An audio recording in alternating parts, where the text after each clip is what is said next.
Hey, Jason here from Simply Swider. So if your Samsung washer is flashing a 4C code, don't worry. In this video, I'm going to help you. Look, these error codes aren't just random, they're actually your washer trying to tell you what's wrong. And the good news? You can probably fix this yourself without calling someone like me. Before we start, if you run into any questions, jump into our Facebook group. Links in the description. We've got thousands of people helping each other fix their appliances, and I pop in there daily to help out. All right, grab a screwdriver and let's get your washer running again.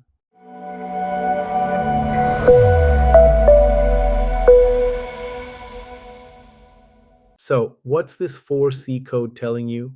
Simply put, your washer thinks it's not getting enough water. It's saying, hey, I can't fill up properly. Now, before we get all technical, check the obvious stuff. Just last month, I drove half an hour to a customer's house only to find they hadn't turned their water on. No joke. So double check your faucets are open. While you're at it, try unplugging your washer for about 5 minutes. Sometimes that's all it takes to reset the computer and clear the error. Still seeing that 4C code? Here are the four most common causes. First thing to check, those water hoses at the back of your washer, super common problem. Pull your washer out from the wall and take a look at the hoses. Are they kinked or twisted? Sometimes just moving your washer back against the wall can pinch them. I had a customer last week whose washer would run for a few minutes, stop, then beep with the 4C code. Turns out her cold water hose had a sharp bend in it. Straightened it out and problem solved. While you're looking at the hoses, make sure they're tightly connected at both ends. They can work loose over time, especially if your washer vibrates a lot during spin cycles. If your hoses look fine but you're still getting the error, try disconnecting them and checking for clogs. Turn off your water first. Then you can flush them out with pressure or even blow through them to check for blockages. New hoses aren't expensive, maybe $20 to $50 if you need replacements. Way cheaper than a service call. Next up, those little mesh filters where your hoses connect to the washer.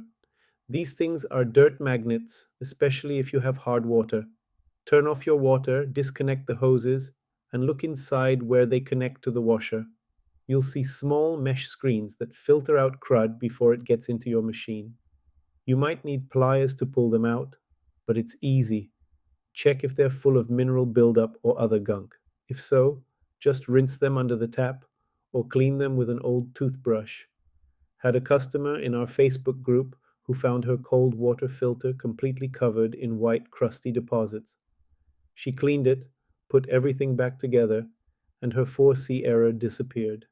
These filters are cheap to replace too, only about $5 to $15 if they're damaged beyond cleaning. If your hoses and filters check out okay, let's look at the water inlet valve. This is the part inside your washer where the water hoses connect. It's what actually lets water flow into the drum. This is a bit more involved, but still doable for most people. You'll need to get behind your washer, maybe remove a panel, and find the valve where the hoses connect. The valve can fail in two ways. It can get clogged with mineral deposits, or the electrical part, called a solenoid, can burn out. If your washer takes forever to fill or shows the 4C code right at the beginning of a cycle, that's usually your valve. I remember a guy from our Facebook group bought a used Samsung that kept shutting off early in the wash. After checking everything else, we figured out the inlet valve had failed. He replaced it himself for about $40 and saved at least $150 on a service call. Now, testing this properly requires a multimeter to check for electrical continuity, but honestly, if you've ruled out the hoses and filters and the valve looks suspect, sometimes it's easiest to just replace it. They run about $15 to $115 depending on your model. Last possibility, and this is actually more common than Samsung admits, is a problem with the pressure sensor. This gizmo tells your washer how much water is in the drum. It's located inside your washer, usually under the top panel at the side of the drum. There's also a small hose connected to it that can develop tiny holes or kinks. Here's what happens. Your washer seems to fill with water normally, but then adds little splashes every 10 to 20 seconds before finally giving up and showing the 4C error. When I see that pattern, I immediately suspect the pressure sensor. The air hose connected to it is often the culprit. It can develop tiny holes you can't even see, but they mess with the pressure readings. You can try blowing through the hose to check for leaks or clogs. Replacing the sensor isn't too difficult and they're fairly cheap, between $13 and $40. But check that hose first. Sometimes that's all it is. Now, certain Samsung models seem more prone to this 4C error than others. On your screen, you can see the ones we run into most often. Notice how the active water jet models tend to have valve issues, while the front load models are more likely to have kinked hoses. And those EcoBubble models, they're notorious for pressure sensor problems. If you see your model on screen, pay special attention to its common failure point.